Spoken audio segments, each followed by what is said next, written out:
കൂജന്തം രാമ രാമേധി മധുരം മധുരാക്ഷരം ആരുഹ്യ കവിതാശാഖാം വന്ദേ വാത്മീകി കോകിലം. ചിത്സ്വരൂപികളായ പുണ്യാത്മാക്കളെ, രാമന്റെ അയനത്തിലൂടെ എന്ന പരമ്പരയിൽ ഇന്ന് നാം ചിന്തിക്കുന്നത് സീതാപഹരണം എന്ന ഭാഗമാണ്. പ്രിയരെ, കാമാന്തനായ രാവണൻ ജടാവൽക്കലധാരിയായി സന്യാസി രൂപത്തിൽ സീതാദേവിയുടെ മുന്നിലെത്തി.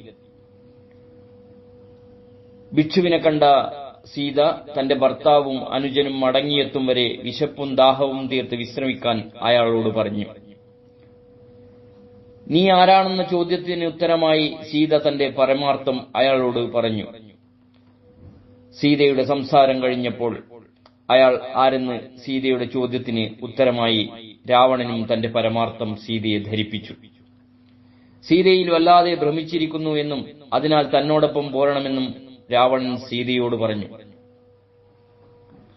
അത് കേട്ട് നിനക്ക് മരണമടുത്തിരിക്കുന്നു എന്നും സിംഹപത്നിയെ മുയലിന് തൊടാൻ സാധിക്കുമോ എന്ന് ചോദിക്കുകയും ചെയ്തു. ഇത് കേട്ട് കോപിഷ്ഠനായ രാവണൻ തന്റെ സ്വരൂപത്തെ കൈക്കൊണ്ട് സീതയെ തേരിലെടുത്തു വെച്ചുകൊണ്ട് ആകാശമാർഗത്തിൽ പാഞ്ഞുപോയി.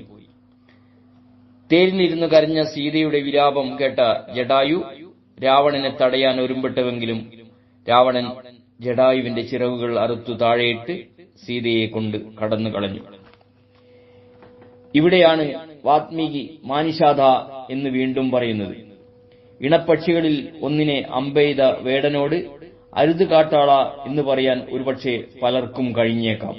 എന്നാൽ ഒരു സാധു സ്ത്രീയെ അവളുടെ എതിർപ്പിനെ വകവെക്കാതെ കയ്യൂക്കുകൊണ്ട് ബലമായി പിടിച്ചുകൊണ്ടുപോകുന്ന രാക്ഷസ രാജാവായ ചക്രവർത്തിയോട് ഒരു പക്ഷി തന്റെ ജീവൻ മറുവിലയായി നൽകിക്കൊണ്ടാണ് അരുത് എന്ന് ആജ്ഞാപിക്കുന്നത്.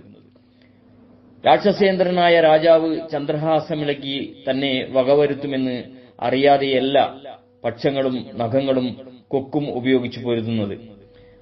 അനീതി ഏത് പ്രതാപശാലിയായ രാജാവ് ചെയ്താലും അരുത് എന്ന് ആജ്ഞാപിക്കണമെന്നും ജീവൻ ബലിയർപ്പിച്ചും സത്യത്തിനും ധർമ്മത്തിനും നീതിക്കും വേണ്ടി നിലകൊള്ളുന്നതാണ് മാനിഷാദയുടെ അർത്ഥം എന്നുമാണ് ജടായുവിന്റെ ധാർമ്മികമായ ചെറുത്തുനിൽപ്പും ജീവത്യാഗവും വിവരിച്ചുകൊണ്ട് രാമായണം പറയുന്നത്. രാമലക്ഷ്മണന്മാരെ കാണും വരെ ജീവനോടെയിരിക്കാൻ സീത ജടായുവിന് വരം നൽകി.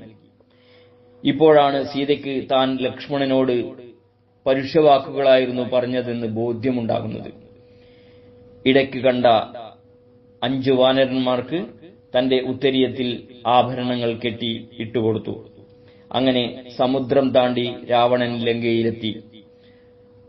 അശോകവനിയിലെ ശിംശിവ വൃക്ഷത്തണലിൽ സീതയെ ആക്കിയ ശേഷം രാക്ഷസിമാരെ കാവലും ഏൽപ്പിച്ചു രാവണൻ അന്തഃപുരത്തിലേക്ക് പോയി. സ്നേഹപൂർവ്വം രഞ്ജൻ കയനാടത്ത്.